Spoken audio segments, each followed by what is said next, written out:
اللهم صل وسلم وزد وبارك عليك يا حبيبي يا رسول الله. لبنة واجكم بخير وعلى خير، أنا في نعمة والحمد لله. خواتاتي في الله، إن شاء الله الفيديو تاع نهار اليوم يلقاكم في أتم الصحة والعافية. خواتاتي، صحة فطوركم وصحة سحوركم، وإن شاء الله ربي يقدركم على الصيام وعلى القيام، وإن شاء الله نصوموه لا فاقدين ولا مفقودين، وإن شاء الله ربي ينجح وليداتنا، اللهم آمين. خواتاتي، راح نشارك معاكم الميني تاع نهار اليوم.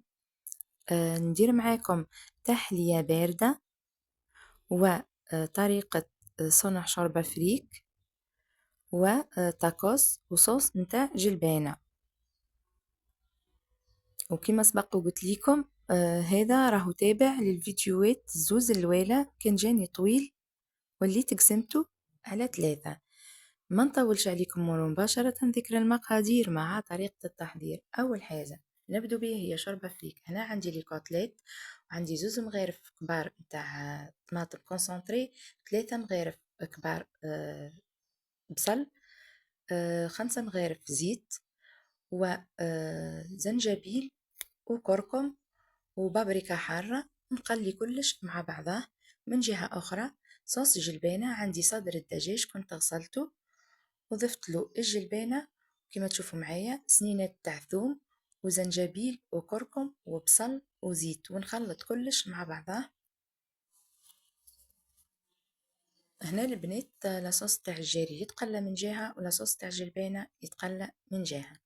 في المرحلة هذه بعد ما تقلى معايا لاصوص نتاع شوربة فريك، نضيف له الماء الساخن ونحرك مليح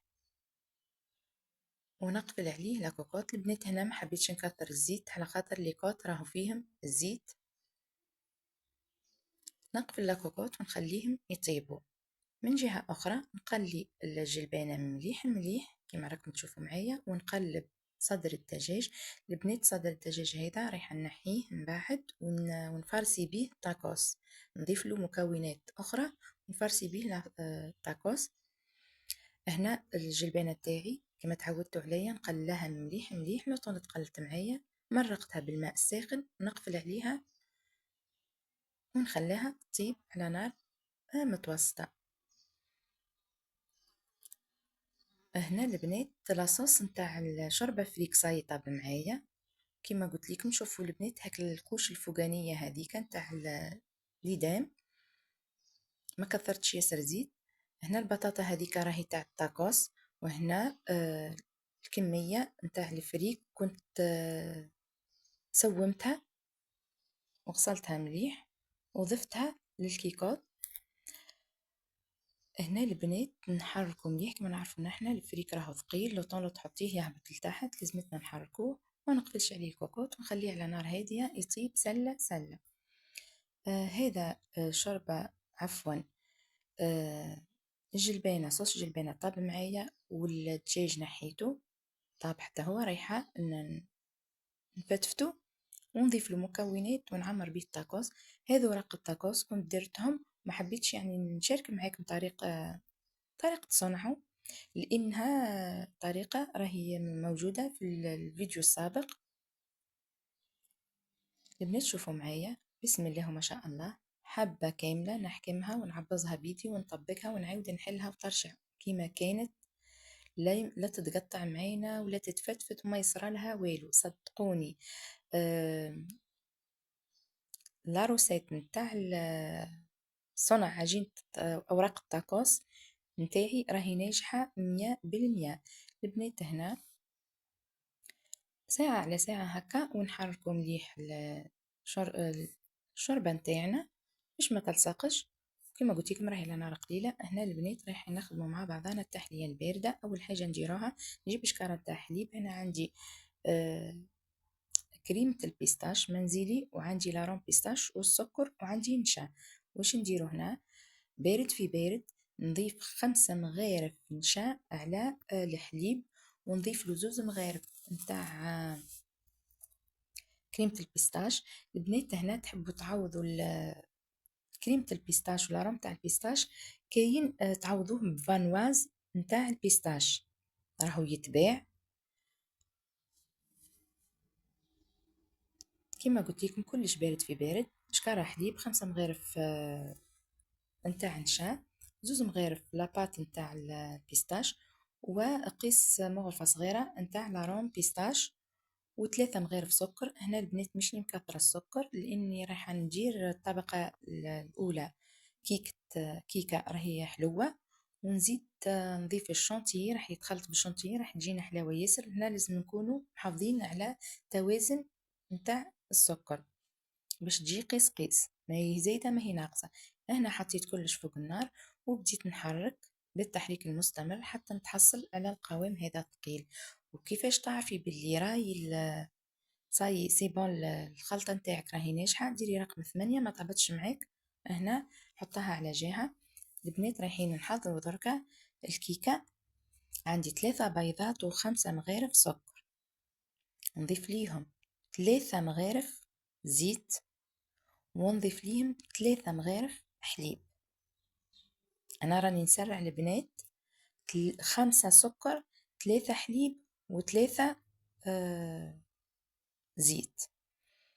وفي المرحلة هذه بعد ما طلع معايا الخليط 3 مغارف فرينة زايد 2 مغارف كبار كاكاو، وواحدة خميرة الحلويات، قسم مغرفة كبيرة خل. ان شاء الله راكم فهمتوا البنات. خلط كلش مع بعضها. هنا بما اني نسحق طبقة رقيقة جبت المول هذا ورايحة ندير فيه الخليط تاع الكيكة. هنا البنات سيبا راهي طابت معايا. في المرحلة هذه نقصها على شكل دائري. هذو البنات لافارس نتاع الطاكوس. هنا بعد ما برد معايا الخليط اللي كنت درتو ضفت له النشا وضفت له الفرماج وطلعته مليح حتى تحصلت على هذا القوام. وهذه هي الكيكة كنت شربتها بالحليب. نضيف عليها الخليط هذا اللي كنا درناه، حليب ونشا ولاباط اروم تاع البيستاش وهذا هو شوربة فريك نتاعي كيفاه جت خيطرة، وكل واحد كيفاش يطيبها. البنات هنا بعد ما بديت نصور هذه شخشوخة البنات وهذا التاكوس. بعد ما بديت نصور وكملت اكتشفت اني ما حطيتش صوص جلبينة، ما حطيتش المرقة حلوة، نسيت برشا حوايج ما حطيتهمش. مي نورمال، هذه هي كواليس الحياة، وهذه هي كواليس وقت الفطور. هكا داري تصوري وداري تحطي، ما عليش. اللهم أدمها نعمة واحفظها من الزوال. خواتاتي، حبيت نشكر كامل متتبعاتي جزيل الشكر، ونخص بالذكر أصغر متتبعة عندي وتحبني وتتبع في قناتي، بسم الله وما شاء الله، روان جابري بنت طفلتي.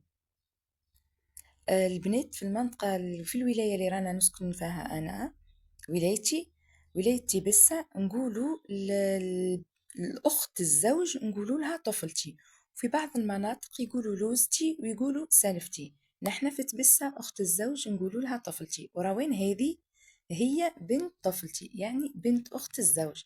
كما قلت لكم أصغر متتبعة تبع فيا ياسر وتحبني، والمنبر هذا نوجه ليك يا روان تحية كبيرة ياسر ياسر ليك يا روان. والبنات روان راهي تقرا 6 اني العام هذا، ونقول لك من المنبر هذا ربي ينجحك ان شاء الله، وربي يعطيك الوقت الطيب، وربي يطول في عمرك ويحفظك لميمتك ويحفظك لوالديك ويحفظ لك والديك ان شاء الله. البنات، وهذه هي التحلية نتاعي، خليتها في الكونجيلاتير بردت، وكنت زينتها بال بالشوكولا داير ساير.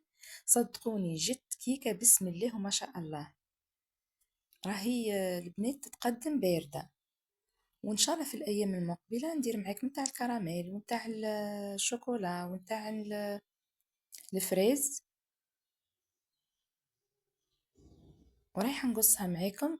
البنات تقدري تقولي هذه راهي تسميها كيكة باردة والا تشيز كيك.